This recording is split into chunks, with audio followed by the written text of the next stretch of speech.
Or si Habagat.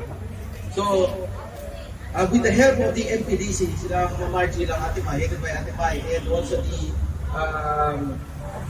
committee chair, si Kuya Raul and Consel Elmer Perez, ato ning i-continue every year na naatay free laboratory services for the diagnosed patients or employees high blood, especially high blood and diabetes as one of the top morbidity cases.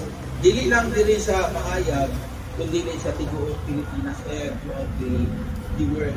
And dili sa Mahayag, taas kayo ang hypertension and diabetes. And also, pangangalagaan din natin yung mga high risk. So sino ba ang mga high risk individual? Age of 40 and yung BMI natin mga categorize. So salamat po sa inyong pag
Arlinda.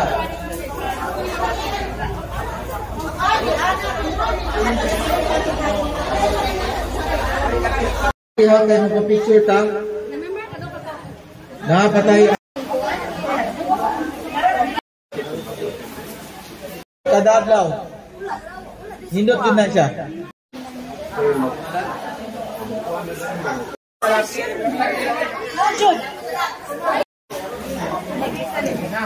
Salamat